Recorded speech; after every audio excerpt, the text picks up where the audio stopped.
Inquire all those questions you've always wanted to know. Ask Kati anything. Hey everybody, welcome back to another episode of Ask Kati Anything.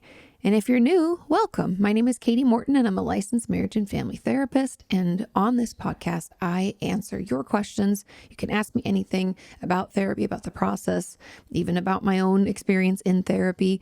And hopefully you find it helpful. Now, if you're new, if you're wondering where do I get these questions from, I get them over in the community tab on my podcast channel. So if you're watching this on YouTube, you can just click over into the community tab.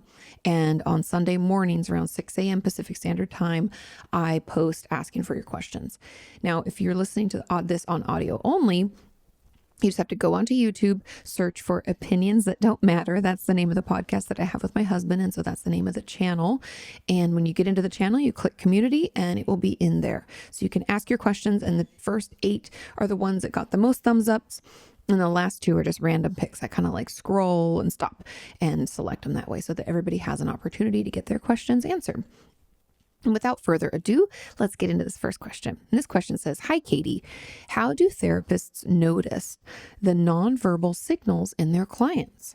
What are obvious signals and what are less obvious signals? Greetings from the Netherlands." Ooh, the Netherlands. So fun. I love it over there. Okay, let's get into this. This is a great question. Now, the first signal that I look for in my patients, and I don't know, other therapists might have their own, but the first thing I look for is hygiene. Meaning, does my patient's hair look greasy? Do their clothes look like they're not washed? Or do they have, body odor? Now, I know that might sound judgmental, but that's not how it's meant. What I'm trying to assess is, how able are you to take care of yourself right now? Are we so depressed it's hard to get out of bed and therefore we haven't done our laundry and we haven't taken a shower? We all know how hard that can be, and you might not be able to express that to me, so I want to be able to notice those things. And so I definitely pay attention to that. Then I also pay attention to things like, this is these are obvious ones, I guess, but when my patients are sitting on the very edge of the couch and like super fidgety, that's usually a sign of some anxiety. It could be anxiety about being in therapy, or it could be an anxiety disorder, but that's just something that I also pay attention to. Then if the patient struggles to make eye contact, I notice that. If there are certain questions that they completely avoid, like certain people or subjects where they just change the subject or don't answer fully, and I know that they're aware of what I asked. Those are some of the things that I pay attention to. Also, I pay attention to, because I specialize, if you guys don't know, in eating disorders and self-injury work, I pay attention to whether or not my patient is wearing super baggy clothes or tons of layers. If you guys don't know, I now live in Texas, which is even hotter, I'll be honest. And we used to live in Santa Monica. Both areas would not require, like 3 shirts and a sweatshirt and a jacket or anything like that. It's summertime also right now. So that doesn't make any sense. And so I'd pay attention to that. And then also if they're grabbing onto their arms really tightly, or scratching themselves, or picking a lot at their fingers or at their face, and just things like that. And overall, how able they are to participate in therapy. Are they able to put their feelings to words? Are they able to make eye contact and respond quickly? What is it like for them? So all those things are things that I'm taking into consideration. Yeah, and I think that's really it. I'm sure later today, after I've recorded this, I'm gonna be like, oh, that's another one. But overall, I don't want people to feel like therapists are like reading everything and paying attention to every move. It's more about what will tell us the things that maybe you aren't able to verbalize. What's your body language explaining to us? And we want to make sure that we're open to receiving those messages. And so I'm always, aware of those things. Now, the comments after this the first one says, "Kati, if you have time, can you also cover how therapists notice patients are spacing out or mildly dissociating, especially if they're still responding? Thanks so much." Now, that really comes with my relationship, like how long I've been seeing a patient and how close our relationship is. And I don't mean crossing boundaries. It's still a very, therapeutic relationship. But if I've only been seeing someone for a month, I might not know all the signs that they're dissociating yet, because everybody's different. Like some of my patients, I know they space out. They do this where they're making eye contact and we're talking. And then I go to a hard subject and they look away, which is normal, right? We're trying to recall information. We can look away. but they never come back. So it's like, and they'll even do this. I had a patient once that would like look everywhere but at me. And so we started to work on trying to bring her back by like, what kind of shoes am I wearing? And, you know, what color is my sweater today? And like bringing her back up to my eye line. But she would do things like, you know, all the way around. And so I got to understand that that was her telltale sign that she was struggling to stay present or potentially already dissociating. And so I guess it's eye contact's a huge one. Also for my self-injury type patients, they tend to grab themselves very intensely on their legs, on their arms, or even hold onto the sofa that I have in my office really tightly. But again, everybody's different, but eye contact and that, I can't really think of anything else. Also, just not being able to answer questions a lot of times, unless my patient we already have assessed and we know that they struggle with anxiety. When a patient looks away from me, again, the eye contact, and just isn't able to speak, that's a huge thing too. So those are just some of the ways that I notice. And yeah, if you have different ones that you feel like I left out that are some of your telltale signs, let us know in those comments. Now, the person who asked this goes on to, now we're on to another comment, sorry. Reading my own notes. Says, hi, I hope this is related, but is eye contact nonverbal communication? It definitely can be. I'm diagnosed with complex PTSD and was wondering, what does the lack of eye contact mean, especially during therapy sessions? Thank you so much. Thought this was a great question. Now, if we've been traumatized, eye contact can make us feel very vulnerable.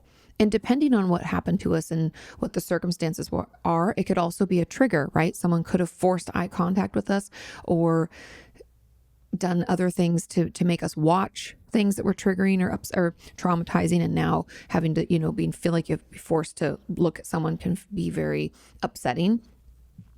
So the lack of eye contact for my patients who've been traumatized usually tracks back to not wanting to feel vulnerable, because making eye contact is kind of intimate and that can feel icky to us, right? It can feel re-traumatizing, or at the very least triggering. It can cause us to want to dissociate. And so I think that might be why it's happening to you, or why it's so difficult to make eye contact. If you find it really difficult when you're talking about trauma and your trauma experience, you might find it impossible to try to make eye contact. And that would be my guess as to why, is that vulnerability and that connection with another person doesn't feel safe. And so, it can even be triggering to make us want to dissociate. And so we'll look off as a way to kind of preserve. It's self-preservation, right? And now the final comment on this says, hi, Katie, will a therapist notice signs of transference? A good one would, and we should. It's something that's like beat into us in school. It says, I've been wanting / scared to bring it up. Is it possible she has a feeling? Yes. If you think she's a good therapist, I would assume that she knows. Now, transference, if anybody out there is like, what is that word?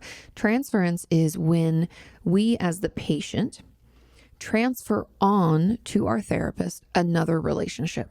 And what I mean by that is like, and it's not always a relationship, actually. It's like you're transferring onto them another experience even. But usually, I would say like 99% of the time in my experience, it's another relationship, meaning that my patient can treat me like I'm their mom.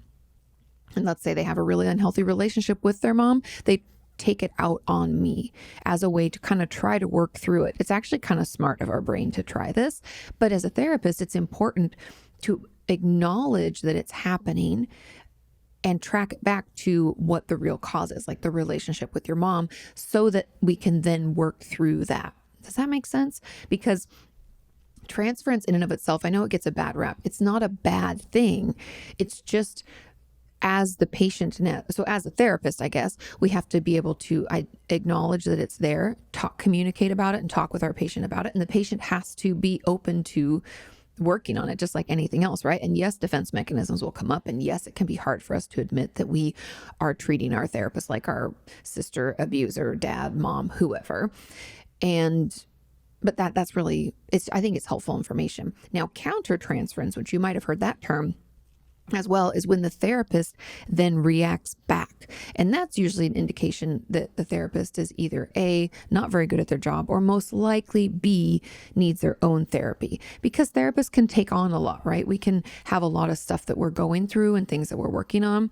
And if we're taking on a lot of other people's stuff, right? If we struggle with boundaries, it can be really hard. So that's just indicative of the fact that we need to take care of ourselves as well. So anyway, Those, yes, your therapist should notice, to wrap this up, yes, your therapist should notice signs of transference. It's very, very common. Don't think anything is wrong with you.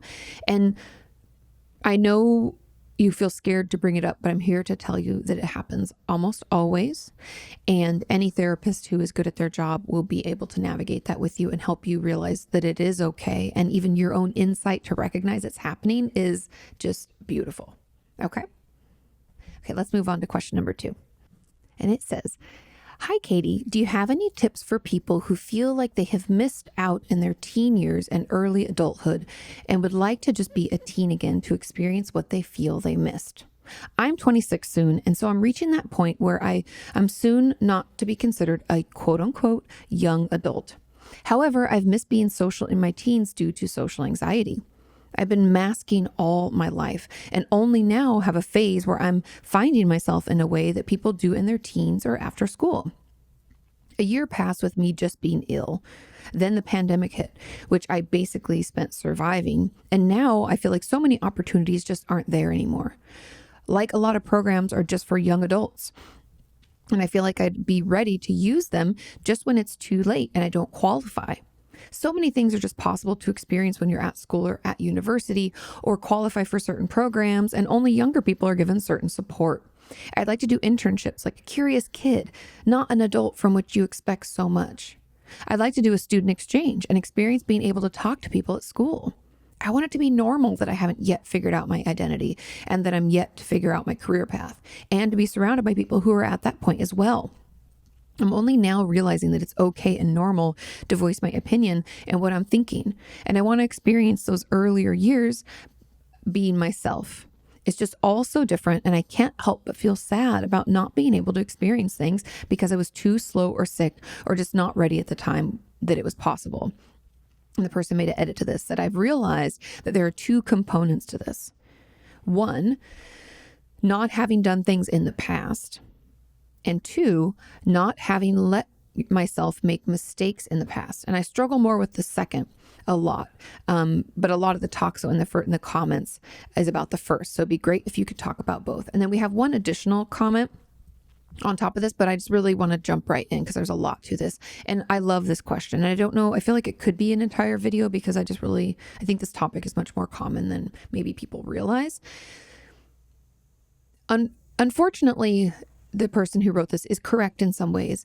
Some programs and I don't know if I want to call it like advantages, but there are definitely things and like certain opportunities that are offered to younger people in order to give them like a leg up and help them learn about a different career path or a new thing.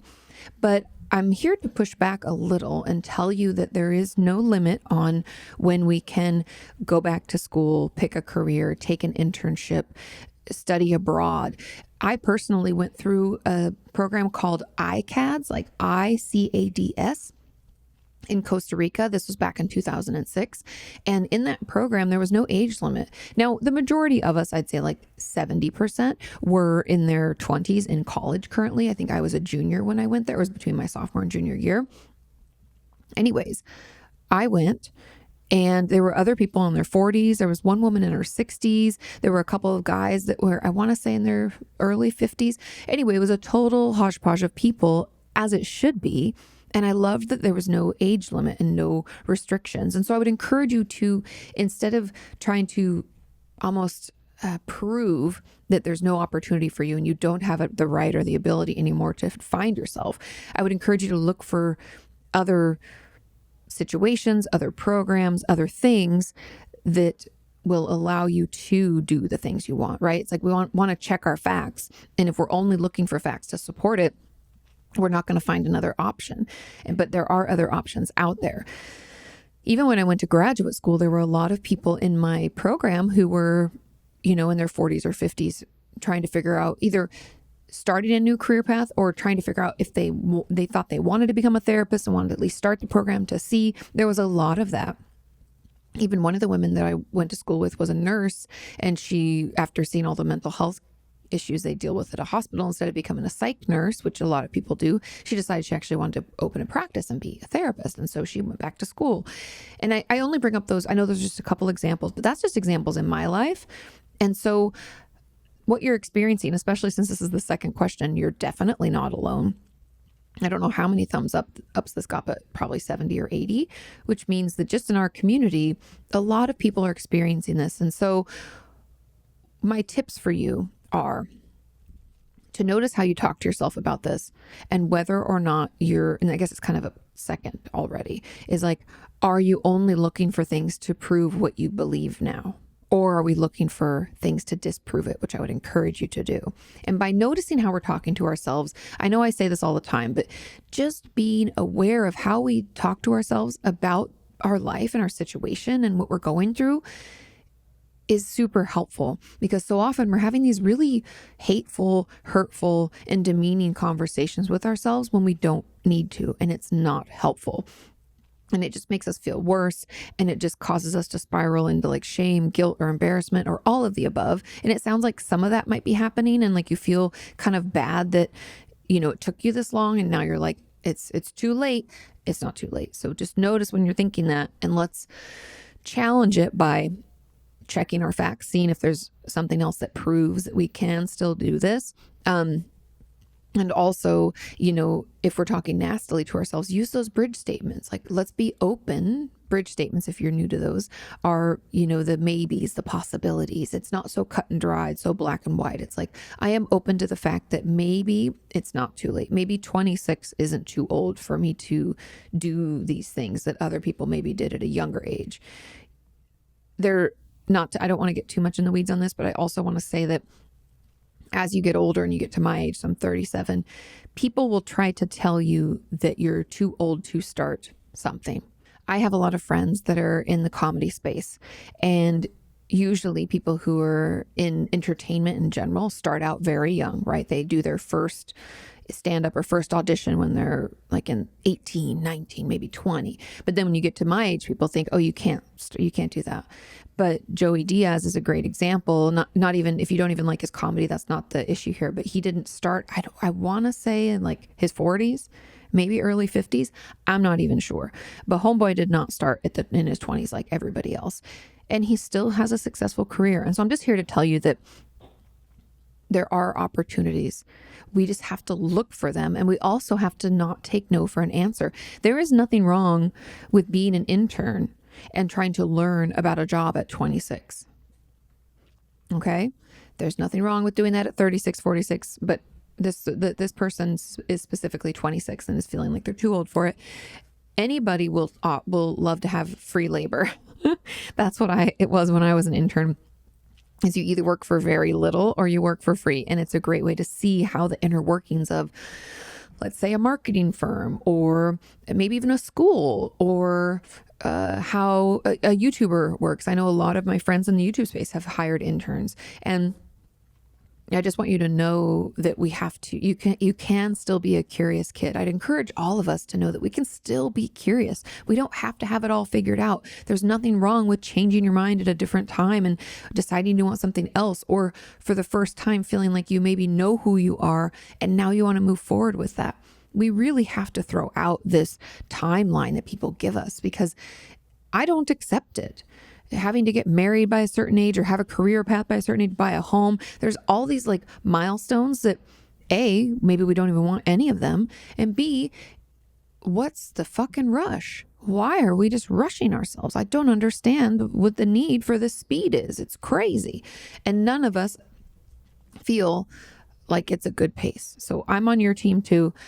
I would love to still be a curious kid, and I try my best to do that, where I go into conversations with people and don't pretend like I know what they're talking about. Sometimes adults will do that, where they just like nod along and pretend. I'm like, really? Huh? I didn't know about that. Tell me about that. We can still learn new things. And I just encourage you to not allow your brain to give this any more energy. Okay. I know easier said than done, but pay attention to what you're saying about it.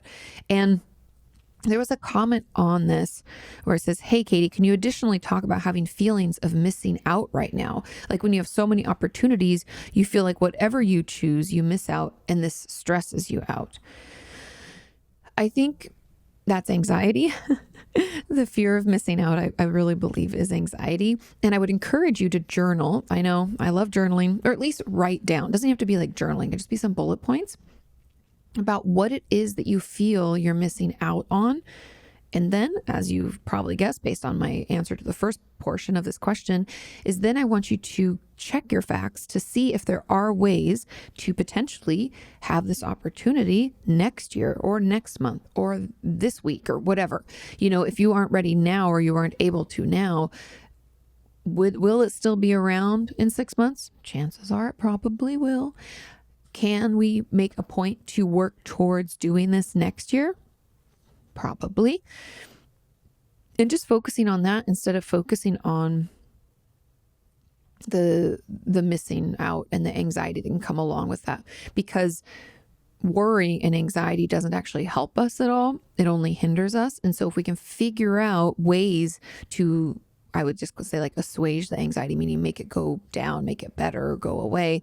Like, how can we deal with that feeling so that and the way that we deal is like, so that we can see that we are able to still do those things. Does that make sense? I hope that makes sense. And I want to make sure I answered all, because this was a very well thought out question, and it had quite a few different points to it. I think because that's all. So back to the first question, it's all just so different, and I can't help but feel sad about not being able to experience these things. I'm going to so that's the pushback right there. You are able to experience these things. There's nothing that only you are telling yourself that you can't. Now, sure, you could argue back and be like, well, Katie, I tried to apply this internship and the age limit is 22. Okay, let's find a different one. Or call them or email them and advocate for yourself. Say, hey, in light of COVID and everything that's happened, I find myself on the older end of internships, but I'm still very interested. Would they possibly consider increasing the age limit? Now, most places, I would be surprised if they wouldn't, because ageism is not appropriate for anything, whether you're too old or too young. That's not okay. And so I believe that, again, checking our facts, I think that we'll be able to apply for things and do the things that we want. And we don't have to continue to tell ourselves that we can't. Okay, let's move on to question number 3. And that says, hi, Katie, can you talk a little about touch aversion? I grew up with almost no touch aside from physical abuse, and I have never learned to like touch, being touched or touching others.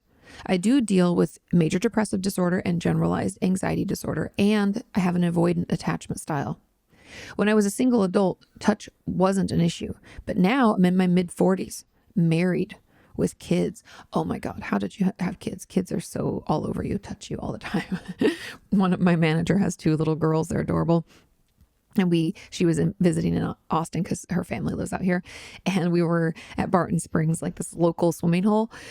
And one of her daughters she had on her hip, and the other one was like climbing up her front while we were just standing in the water. And I was like, oh my God, they're just smothering you. And she's like, all day, every day. So anyways, I'm just surprised that you survived that. Over the years, I've learned to be a bit more comfortable with touch, even though it still feels unnatural. I know my kids need it, and I'm delighted that they're both very physically affectionate, but I still worry that my family, especially my spouse, who is very physically affectionate, suffers, especially during those times when touch is just unbearable and I feel the compulsion to push them away and withdraw. My husband is understanding and supportive, but I feel very guilty. Could this be part of the avoidant attachment that will improve as I continue to work through it, or a separate issue? Thank you for all that you do. Your videos and podcasts have given me so much insight about mental health, and I would give almost anything to have had them years ago. I should add that I do not have a sexual abuse history, so the aversion does not stem from that. Okay, that's good to know. Now, yes, I would believe that, well, first of all, the abuse, because I would throw into, because you said, as a kid, you grew up with no touch except for physical abuse. So on top of your major depressive disorder and generalized anxiety disorder, I would throw in PTSD. Now, you might not have the symptoms of PTSD. I'm just putting it out here because I want you to know that as we process through the abuse and as we deal with our PTSD symptoms, which is kind of part of that avoidant attachment style, that healing, that inner child work that you're going to do, it's all connected in a way, because when we're traumatized as a child, we can struggle to feel safe around adults and to have a healthy attachment style, meaning we know that when we cry, people will come to care for us, and we feel safe to go out into the world and explore, knowing we can come back because we have this safe foundation. All of that's tied up into the PTSD or the childhood physical abuse. And so, yes, I'm here to tell you, yes, if you do work through that and And that means not just necessarily talking it out. I learned this when I was preparing for my new book that's actually available for pre-order right now. It's called Traumatized, and you can find it anywhere where books are sold. So when I was doing the research for that book, I was honestly very surprised to find out that a majority of people, I think it's like 60 to 65% of people, do not find resolution of their PTSD symptoms solely through talk therapy. Most people need something additional, something like EMDR, which is that eye movement desensitization reprocessing, or maybe it's somatic experiencing, where we get it out in our body and we move around to release that stress response. There are other things as well, like vagus nerve stimulation, which I won't get into too much. I talk about it in my book a little bit, and some other treatments. But I'm just here to tell you that maybe talk therapy isn't enough, and maybe we need to find something additional to help you process it through. But once you are able to work through that, yes, I believe this aversion will go away. Now, I also do want to say that for those of us who maybe have sensory processing disorder or a highly sensitive person, touch can sometimes be overwhelming at some points, and we'll need to like pull away and withdraw to recharge. And that's totally normal. As long as we communicate that with our loved ones, there shouldn't be that big of an issue. And we should be able to take those breaks when we need, kind of getting to know our system. And when we start to feel overwhelmed, taking that break so we don't get to the point where we like push people away or get agitated or irritated about it. And I think that that could help even the person who asked this question. That could help you maybe right now, so that while you're working through things, we know that that's going to take some time, but we should get to know ourselves and how we feel when we go from 0 being, I feel fine with touch, it's not comfortable, but it's okay, and I don't feel overwhelmed. And then all the way at the top is like, I have to push you away and withdraw. This is too much. And how can we recognize when we're kind of in the middle and we just need to take a break, and then we can come back when we feel a little bit better, maybe? Like, are there things we can do? I'd want you to take some time to really be curious about that and figure out some of those signs, so that as we creep up in that overwhelm, we can do things to bring us back down and feel okay. So that it doesn't cause us more issues, right? More issues with those that we love. I hope that helps, and I hope that makes sense. I know that stuff can be really hard and be really overwhelming, and also, like you said, you have a lot of guilt. And I want you to know that you're doing the best you can. It will get better, and those who love you, obviously your husband's very understanding, so those who love you will stick around for it. It's okay. We just have to communicate with them about what's going on and let them know that we're working on it. Okay, let's move on to question number 4. And this question is, hi, Katie. I get really uncomfortable and anxious in places with loud music, lots of people talking, or basically anywhere that's really loud. I also freak out and panic whenever I hear people yelling. I've never experienced any type of abuse or anything like that. I also have generalized anxiety disorder and social anxiety. Why do I get so anxious in situations like that? And then someone commented on it and said, I have the same thing, especially when my anxiety is already high. As a follow-up question, what can we do to help get through those situations, since it's not possible to always avoid loud places? I get very anxious and it's hard to concentrate on anything else. Now, I love that this question followed the other question. It was just the number of likes, because again, this just feels like sensory overload.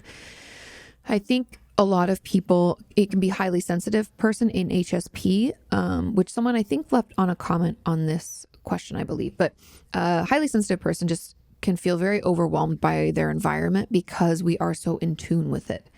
And those of us who aren't can't really understand why it feels so overwhelming. I also want to put in here that people with sensory processing disorder, as well as those on the autism spectrum, can feel these similar symptoms, meaning loud restaurants is like torture for someone, for an autistic person or someone with sensory processing disorder, because we're taking in so much that it's overwhelming to our brain and our system, and we can shut down or we can lash out, or like the person who left a comment said, can't concentrate on anything else. All of those things can happen. So I would encourage you to talk to your therapist or bring up your concerns about this and say, hey, I'm curious if because of this, I get, this loud music, if there's too many people around, could I be assessed for sensory processing disorder or autism spectrum disorder?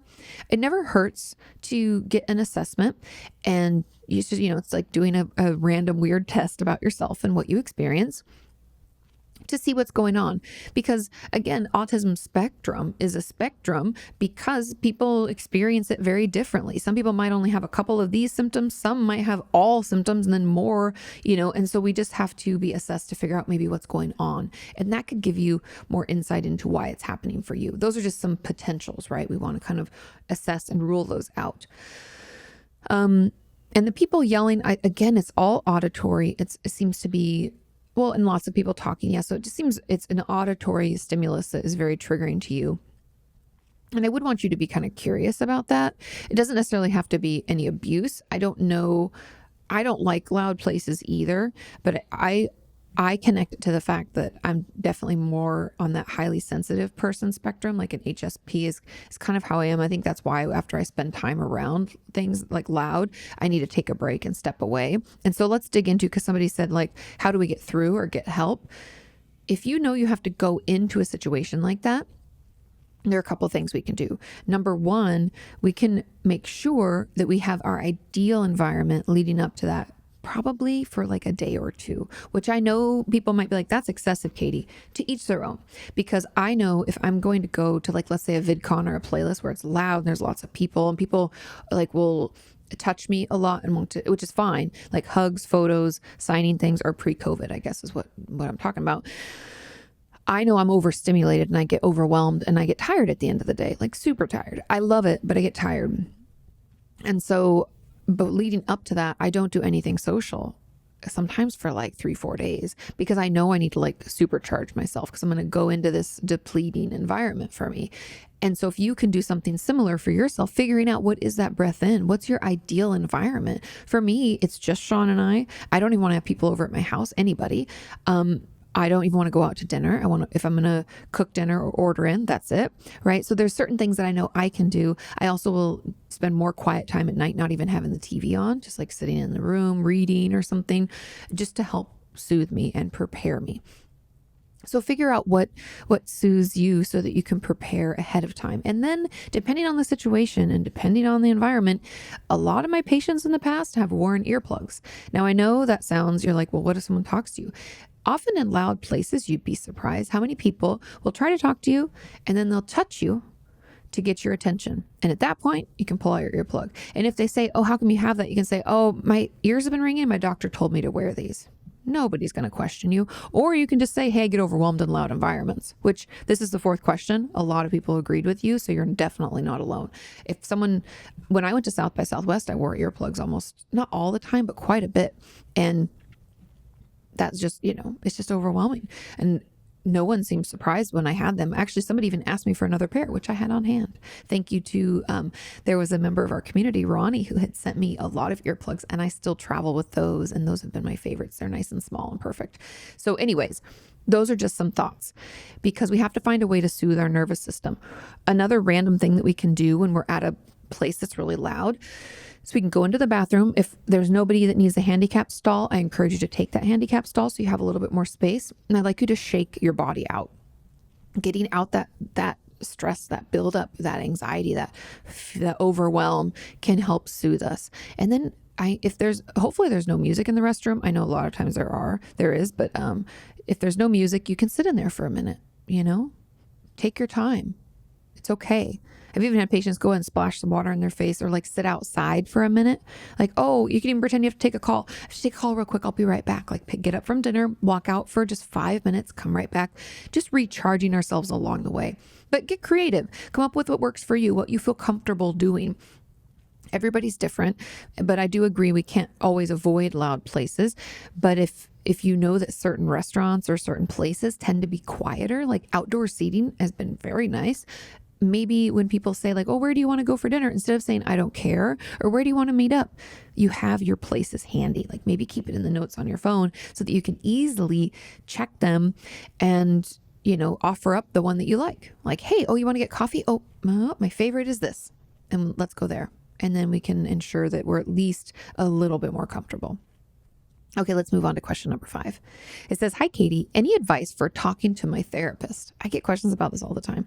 I have a hard time saying much in general and normally only give 1 to 3 word answers or just say, I don't know. That is probably the most common answer in therapy ever. When I try to talk about something more uncomfortable, my mind tends to go blank and I just start to get a ringing in my ears and my skin starts to feel like it's burning or crawling. Do you know why that happens? Yeah, that's called anxiety. You're having a stress response. I've tried writing that type of stuff down, but I get the same feeling. Yeah, it doesn't help. Okay, so there's a comment on this, but I really want to talk through this one first. I don't know if you're going to be able to, but we're going to have to see if there's another way to communicate with our therapist. Meaning, could we try video sessions? I don't love them as much, but could we try those a little bit? Does that make it easier for you? That's an option. Another thing is, does your therapist allow for emails or texts in between session? Can we ask for those? Can we say, I don't want you to reply. I just need to tell you things because I struggled to talk about it in therapy. Could we get that out? Could we ask for that? Because you said you have a hard time saying much in general, so you'd have to let me know what your limitations are. But those are just some of the ideas. Also, another thing that sometimes works for people, I don't know if it's going to work for you, but I'm just putting it out there, is bringing a supportive person that we feel comfortable with us to therapy. Just for a little bit until we can feel like we're comfortable enough. This could be a spouse, a best friend, whoever you're close to, a parent, someone who's loving and supportive and knows you well and can help you feel okay. So those are just some ideas. Another thing is, would having like a fidget or a silly putty, like something you can play with, would that distract enough to help you talk? Or could we not make eye contact with our therapist? Does that make it easier? Let's get creative. Let's think of things that we can do to help you be able to talk to your therapist a little bit more. Obviously, the writing it down doesn't necessarily work, but can we write it down and give it to them? Maybe we try that. And I know none of these are ideal, but we need to get you to a point where you have some way of communicating. And I would also throw out that I would encourage you to see a psychiatrist. Maybe write down your symptoms, hand it to the nurse. So you don't have to even say anything. Write down your symptoms, because I'm suspicious of this and how bad your anxiety is. This sounds a lot like very intense anxiety, because that sweating and the burning, crawling, and your ears ringing, your nervous system is completely overwhelmed. So we're going into like fight, flight, freeze, or a stress response, which usually, because of this, the way it is with the situation, it seems like a social anxiety response. Again, I only know what you told me, so I don't have the full story, but I would be suspicious of that. I think that might be what's going on, and medication could help take the edge off, at least for a bit, meaning you don't have to be on medication forever. You can talk to your doctor, your psychiatrist about titrating up and titrating down. Also make sure you ask about side effects and things like that so that you're fully informed, so you know what you're taking and what to look out for. But yeah, it sounds like you're drowning in the symptoms, and medication could be that life raft to get your head above water so that you can actually participate in therapy. Because it's wonderful that you have the therapist and you're going and you're trying, but it can be so frustrating when we feel like we're not even able to actually participate. So hopefully some of that stuff helps. Now, the comment on this is, I think this kind of relates, but sorry if it doesn't. But I also have trouble talking to my therapist. For me, I know it's because I have social anxiety, and unfortunately, therapy triggers that anxiety. I am always worried what I will say will be annoying or bothersome to my therapist, so I end up sitting in silence, or it takes me forever to talk about what I want to talk about. Do you have any tips for this? Again, medication is there for a reason, and it could be extremely helpful. In this particular question, another option I think a lot of people maybe don't know is that you can extend your sessions. So I've had patients over the years do doubles, meaning 2 sessions back to back, and you kind of get like an extra 10 minutes in there because, it's 50 minutes. And I always go like an hour and 50 minutes. So you end up getting kind of a little bonus, but that could be beneficial if it takes us forever to open up, so that, maybe the first 20 minutes, just chitty chat, trying to get us comfortable. And then we're finally able to get into it. Or maybe it takes us an hour, whatever. We could do an hour and a half. You can do a double, whatever you can afford, or your insurance will pay, or, whatever your therapist has openings for. But that's another potential opportunity or another, I guess, resource is what I would call it, or a way to make this work. And also the other things I set up above, like the writing it down, the seeing if you can email, all of that stuff. And even if you just hand your therapist a note that says, I feel like I just sit in silence because I get so anxious. I don't know what to do about this. Is there a way for me to message you, email you, any of those things, or not look them in the eye. We'll try to figure it out. Get creative and let me know if any of those work or if you need more options or more ideas. Okay? Let's move on to question number 6. And this question says, "Hi, Kati. I recently started dating and I'm having a hard time communicating my feelings and allowing myself to be vulnerable. I did a lot of inner child work in the past few weeks and discovered that I didn't really get any needs met as a child and always felt inferior to my parents because they had a lot of problems and I didn't have the space to explore my own needs and feelings. As a result, now being an adult, I'm having a hard time opening up because I always feel like I will lose the independence that I finally gained." Interesting. It's interesting that, and there's a little bit more to this question, but it's very interesting to me that we've connected opening up or maybe being vulnerable with losing your independence. Because I don't really see the connection, but we'll get into that. "So to protect myself, I've built up walls and don't allow myself to open up. How can I learn to be more vulnerable? Especially because I feel like a lot of people in my generation feel the same way. Thank you so much." Of course. I think, first of all, I'm glad you're doing inner child work, and I hope it's helping you kind of get to know child you and what you didn't get, because honestly, even though that can be very painful, it can also be super validating. You're like, that's why I feel like shit like this and this. That's why I'm going through X, Y, or Z. So I hope that it's helpful. But when it comes to opening up as an adult, who's to say that you can't explore your own needs and feelings now in therapy, in a safe environment?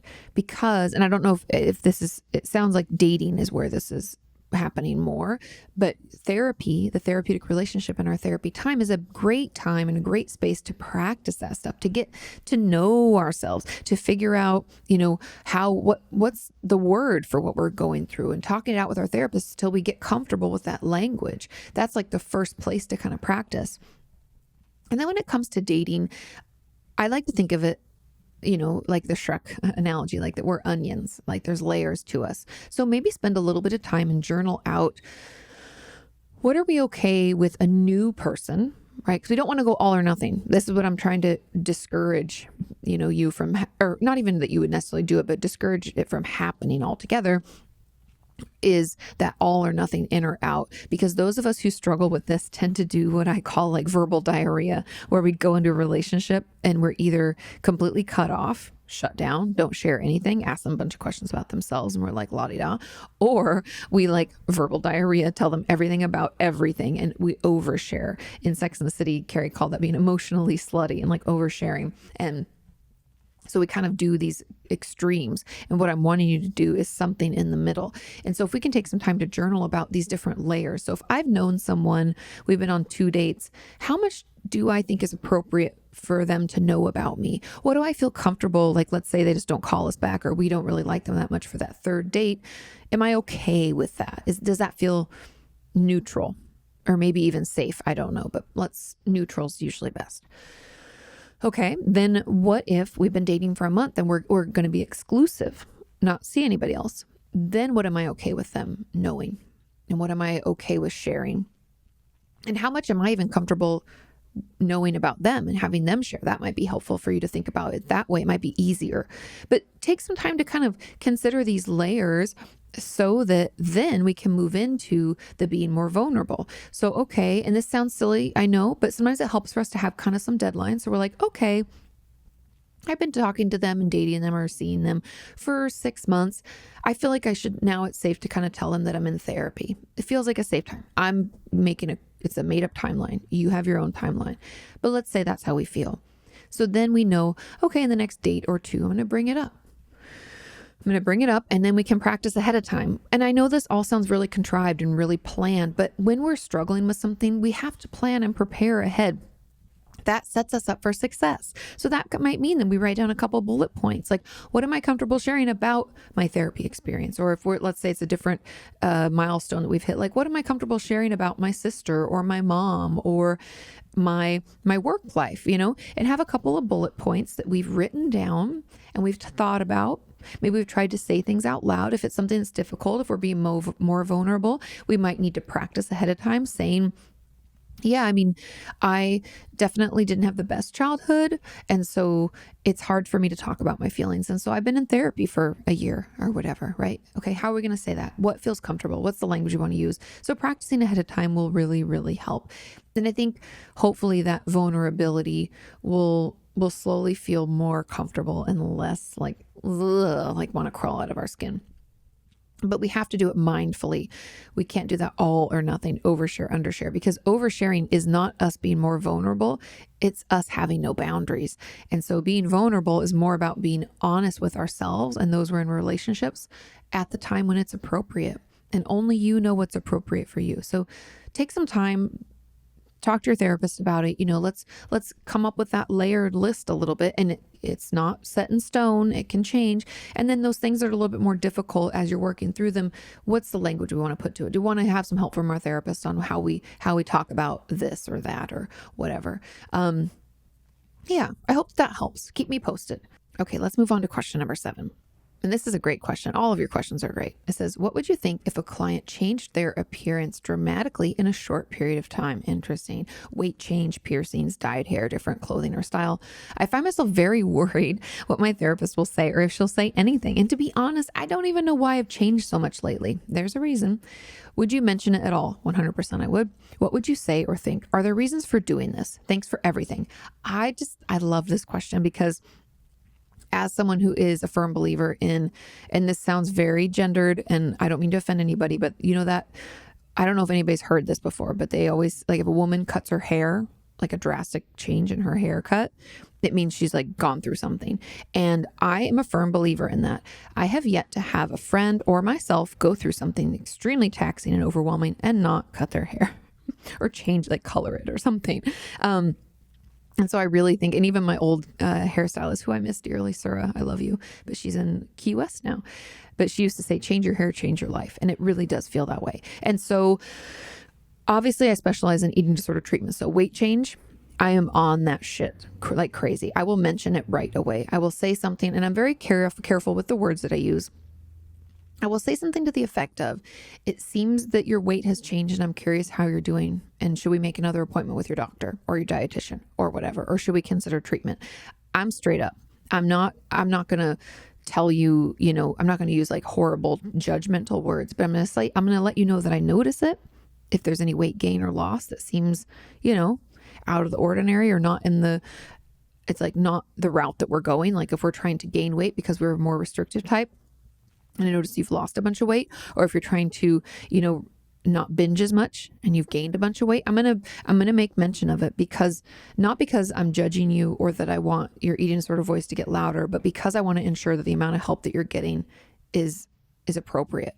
Does that make sense? So I will mention that. But piercings, maybe not so much unless there's like a bunch of them all of a sudden, or a shit ton of tattoos all of a sudden, because when people kind of act impulsively and end up with like, I got 7 new tattoos today or something. You're like, oh my, it's not a direct correlation. Like, oh, they had a trauma or something intense happened, but I want to at least ask about it to ensure that there isn't something going on. Does that make sense? I feel like a therapist's job is to notice and be curious so that we can decide if something needs to be discussed or worked on or not.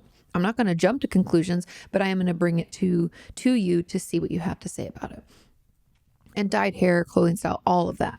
Now, I would assume that your therapist will ask about it. Again, if they're a good therapist, which I'm hoping that they are, and let's just assume that they are, they're not gonna judge, they're just going to be curious. Because again, like I said, big changes don't necessarily mean a whole bunch of stuff. Like for instance, I got my nose pierced when I was going to college. If you guys didn't know, I used to have my nose pierced right here. I thought about putting it back in because I did love it a lot. But when I had to get a job and when I was out of school back, you have to remember the times. This was like 2006. I couldn't have any visible piercings other than earlobe. So I had to take out like my tragus and I have like cartilage piercings. I had to take all that out and I just never put it back in, frankly. But anyways, that's like, you guys probably care less about that. But, that was because I was going to college. It was a big transition for me and I wanted to do it. And I think sometimes we can do things for no real reason, because we, on an impulse, we're like, your friend was getting a tattoo and you're like, yeah, I'll get one. Or you went to get your hair cut and you just saw someone who had like dark brown hair and you're like my color and you're like, you know what? I've always wanted brown hair. I'm just going to do it. We can do things like that. And it doesn't necessarily mean anything, but a therapist is going to check in and they're going to ask just to make sure everything's okay. Because I'll be honest, a lot of my patients, not eating disorder related, not weight change related, but a lot of my patients have shown physically things that are going on emotionally. I think we all would agree that we do that. And if we're in a huge transition, or maybe we don't feel like we know who we are, or I don't know, maybe something traumatizing happened, we can express it differently when we don't really have words to put to it. And so any therapist worth their salt is going to ask about it. And the way that they'll probably ask, if you're worried, because it sounds like you're very worried about what they're going to say, most likely it'll be something like, let's just pretend your name is Lily. So I would say, Lily, I really like the new haircut. I'm curious, have you been wanting to do this for a long time, or when did this come about? Because I'm noticing some changes in you and I just want to touch base and make sure everything's okay. That would be how I'd bring it up. Or like, if my patient all of a sudden was like, they used to wear, I don't know, pink and white dresses or something, then they came in totally goth, I would say, it seems like your style has shifted. What happened? What caused this style change? Do you have a new friend or someone, on TV or in social media that you like that dresses like that? I would ask questions, again, in a non-judgmental fashion, just more as, I noticed this. Let's talk about it more. And that's really it. And so the reasons are to make sure that you're doing okay and that we're not letting anything slide by without paying attention, because I'll tell you, I mean, I don't even have a number, but a lot of my patients wanted me to ask, even though I don't think they would consciously have said they wanted me to ask, but something's going on. And again, I think I talked about this earlier. I don't know which question it was, about like the body language. I think that was question number 1 or 2. It's like, the body language of a patient is important because sometimes it tells us what they aren't able to put words to. And so as a therapist, I want to pay attention to that and I want to mention it so I can ensure that they know I care and that I'm paying attention because they're important. Okay, let's move on to question number 8. It says, hey, Katie, is it normal to have conversations in your head with your therapist? You know that they're not there, but can't help but have conversations about different things going on in your head? Or is this just weird? Thank you for everything you do. Of course, a ton of these questions were like, me too, or not questions, the comments below this question were like, oh my God, I do this too. And to be truthful, I've had this question before, so I know it's happening, but until I received questions in the past and this one today, I didn't realize how common this is. So, you're not crazy. It's not weird. It's not like my patients are going to tell me they're doing it. Maybe they would. It wouldn't be a problem. But I think sometimes when we have a person in our life, like a therapist or a teacher that we look up to, or anybody, even somebody at work, like a mentor, I think when we have someone like that we feel we can go to with issues and we can talk out things with and we feel comfortable with, when throughout the week, especially with therapy, right? Because we see them once, maybe twice a week, those in between days, things happen. And because we have that connected, good therapeutic relationship, we can kind of play through what we think they would say, which in a way is extremely wonderful. And what a great resource that you have created, because even though you're giving yourself the advice, you're doing it through the lens of your therapist, which is a fucking powerful tool. And I love that you're doing it. And I think if it's helpful, keep doing it. There's nothing weird. I think it's just your way of kind of talking things out or getting like sage advice or wise counsel from someone, right? It's like, even though they're not there and they're not there, it's not like we're talking schizophrenia and like you don't believe you're talking to someone. But you use that relationship that you've cultivated and that trust, and also what you know about how they respond. Like many of you have told me, like, I know what you're going to say. It's that same thing. You can imagine you're talking to me and you already kind of know what I'm going to say, and you're doing that with your therapist, which is just beautiful. And so you're using all of your resources. I think it's wonderful. Okay. And the comment below this says, I do this too every day, especially because I feel like she's a great therapist and she fits. Yay. So I literally have a convo in my head. But the thing is, at some point, I can't control my ruminating thoughts and anxiety. So at a point, I stop having the convo with her and I get really deep in my head. Is this something to talk to her about? Yes, please. Does this seem like OCD? It definitely could be linked to OCD, but OCD, just for clarity, means that we obsess about certain things and we feel compelled, the compulsion to do a thing, right? So we obsess. Like, let's say I do checking is one of the behaviors that's very common with OCD, meaning I have to check that the stove is turned off 12 times before I can leave the house. There's always a random number depending. Like one of my patients was all about the number 6, and then everything had to be even numbers. And if she did something even number, she had to do it again so that it wasn't, or if she did an odd number, then she had to do it one more time to make it even. Do you know what I mean? There's like a weird comfortability with certain numbers depending, and everybody's different, but I'm just giving you an example. So I would obsess about checking the stove 12 times, and I would check it and I'd be like, okay, 1. But that compulsion, me doing it, is the C. The compulsion is me checking it. And if I don't do that thing, if I don't go to the stove and check, I believe that something bad will happen and the anxiety will build for me until I do the compulsion. Now, spoilers, OCD is best treated when we don't do the thing, we don't do the compulsion. So we prove to ourselves that nothing bad is going to happen, and then it slowly dissipates. It's like exposure therapy. But I don't want to get too much into that. I just want to let everybody know what OCD is, because this could maybe be that pure OCD where we have like thoughts and thought compulsions that we do. Like I had this as a kid. I was actually just talking to my friend Cheryl Burke about this because I was with her the other day. I was at her house in LA. That's when I was in LA. I was visiting her and we're shooting some cool projects. So stay tuned. But anyway, we were talking about this, and I don't think I've ever shared this with you guys, but as a kid, I had this strange, like probably a year of my life, and I'd have to dig back and figure out what was going on. I don't know if I like was transitioning to a different school. I think it was middle school, and I would, or like, you know, like maybe I was hitting puberty. I don't even know, you guys, but I think I was a little young. Well, no, 10 to 12. So yeah, probably in that range. Anyway, I'm getting off on a tangent. I apologize. But I used to have to spell everything out before I would say it. So I'd spell it out in my head. So that was like kind of that pure OCD. Now the anxiety would build. I don't think I knew what the bad thing would happen if I didn't do it, but I felt compelled to do it. And then I forced myself to not, because it got to be so debilitating. It was hard for me to participate in school and at home and with my friends. And then I played a lot of sports, and it was like really fucking me up. And I felt it. And I wasn't in therapy yet. I think my mom had started, and maybe at that point, because I told her about it, and she's like, sis, that's not good. And I was like, I know, I hate it. And so I forced myself to stop it slowly through my own exposure therapy. It wasn't comfortable or easy. Probably should have had a therapist, but you know, hindsight's always 2020. But anyway, I say that because if that's what's happening in your head, if you feel like a compulsion in your thoughts, then yes, it could be part of that like pure OCD kind of. And I have videos about pure OCD and OCD as a whole, so you can check those out. But otherwise, it sounds like it might just be anxiety.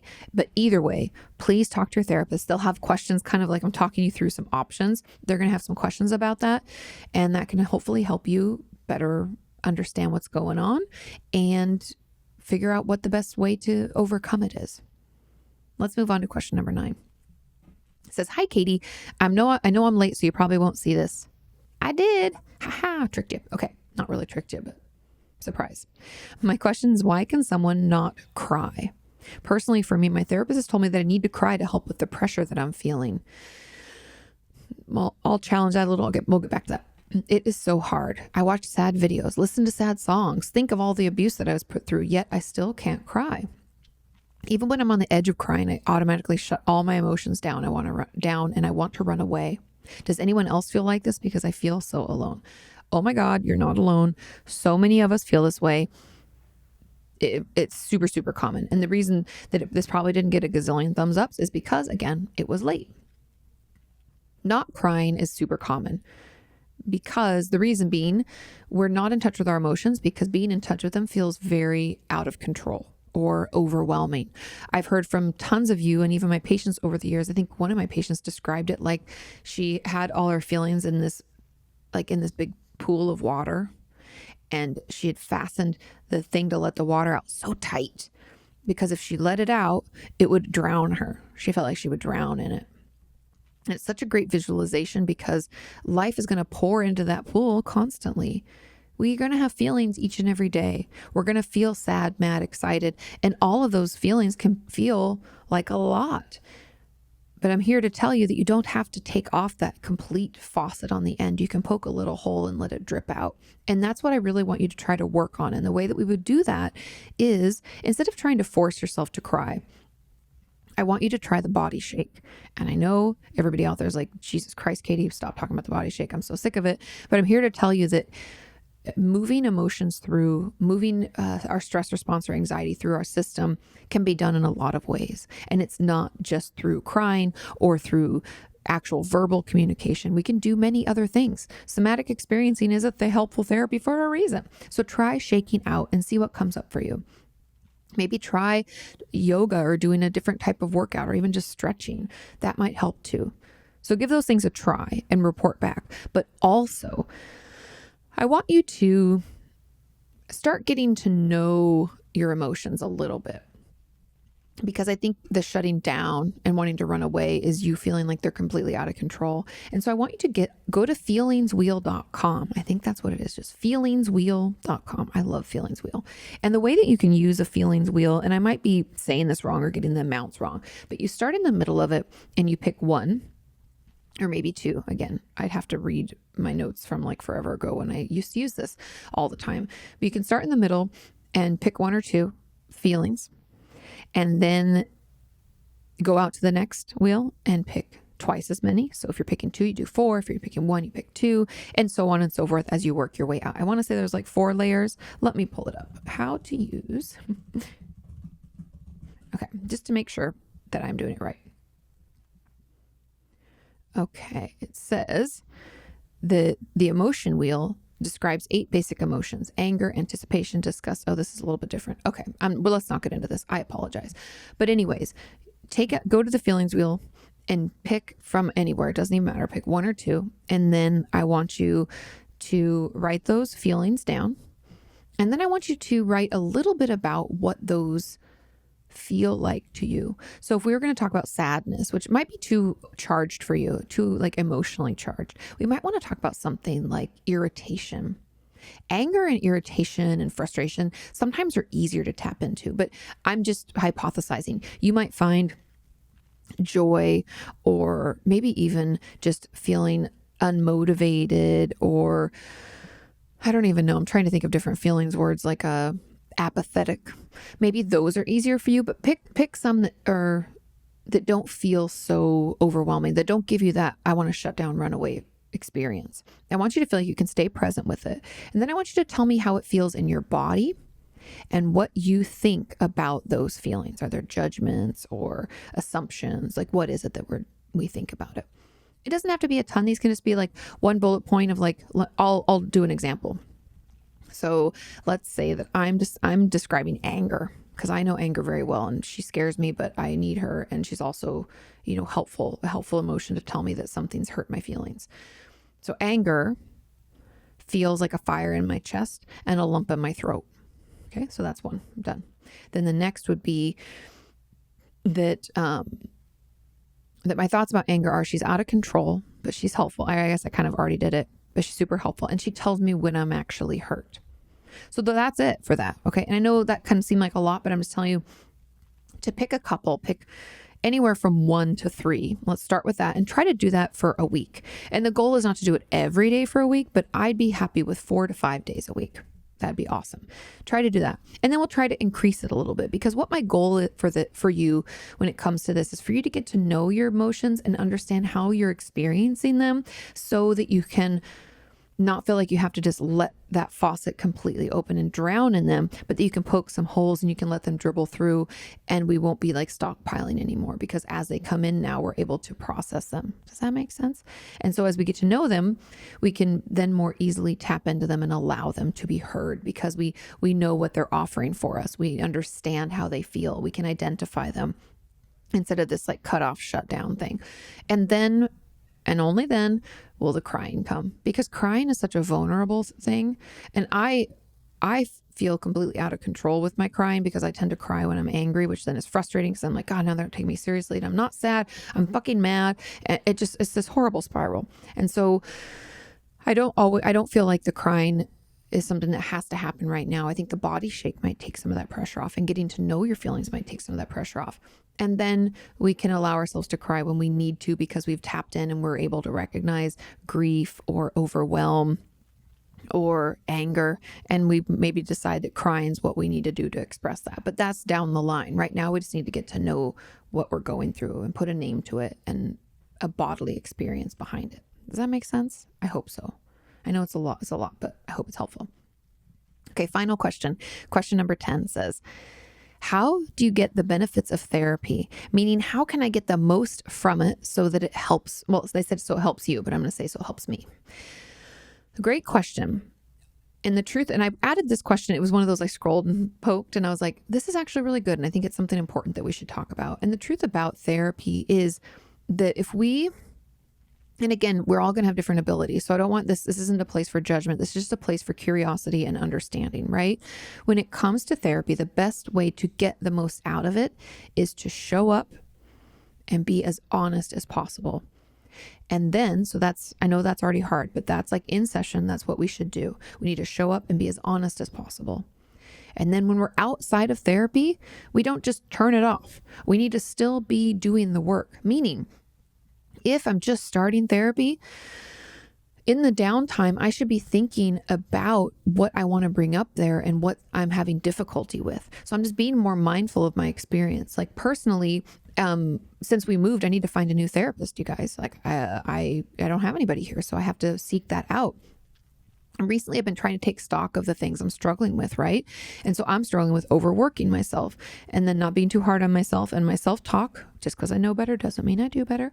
And so I'm trying to take some stock of what's going on and what my symptoms are.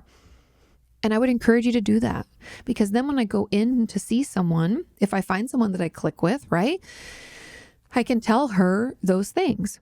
I can let her know, hey, I've been trying to pay attention. In the last 2 months, I've been feeling really stressed, and we moved, so obvious. But then, my self-talk has kind of gotten bad, but then it got a little better, but then it got bad. And, I'm working too much, and I'm struggling with my boundaries around work. I'll have things to talk about, and then I can keep it. Then when I'm working with a therapist, then I know that they know my goals, right? Because if these are my main problems, the goal would be to not have those problems. Pretty easy, or not even easy. That's not the word.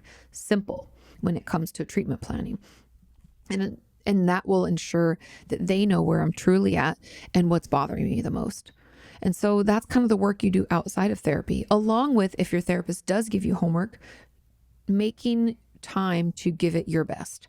It does not mean that every time a therapist gives us homework, we're going to be like, oh, easy peasy. We actually shouldn't feel that way. It should be kind of challenging. We should want to put it off. And then we should tell them, yeah, I really wanted to put it off. And I did for like 3 days. And then I was like, shit, this is the only time I have. That's all helpful. Therapy's hard. We're supposed to be challenged. It's not supposed to be like going in and talking with a friend. Otherwise, why would we need therapists? And we all know our friends can help us sometimes, but a lot of times it's the blind leading the blind, and we need an outside perspective. And so those are just some of my thoughts about therapy. Obviously, and I feel like I should have said this first, finding a therapist you click with is key. Without that, none of the stuff I talked about is important at all. So in order to get any benefit from therapy, we have to feel like our therapist is with us, that we like them enough to share some of the stuff that we're going to share, because it can be hard, right? And it's hard. I don't know. It's so difficult to open up, and we want to make sure that we're making it at least a little bit easier. And that connection and that click that we can feel with our therapist is really beneficial and the most important thing. And honestly, it's like the gate that has to be open in order for us to benefit at all. And I talk a lot. I have videos about how to know if you're seeing a good or bad therapist. I talk about it in my book that came out in 2018, Are You Okay? I have a whole, maybe 3 chapters just about what different therapists are out there, how to know if you're seeing a good one or a bad one, what's the click in the therapeutic relationship, what's that feel like. I have a whole bunch of stuff. So if you're interested in that, you can pick that book up as well. That's it, you guys. That's all we got for this week. Thank you so much for your questions. And I missed you guys last week, so it was kind of nice to just come back on here and to see your questions and everything. So thank you for being part of the community. Thank you for sharing the podcast. Thank you for all your love. I will see you next time. Bye. You can ask her why breakups suck or why you've hit a plateau. Inquire all those questions you've always wanted to know.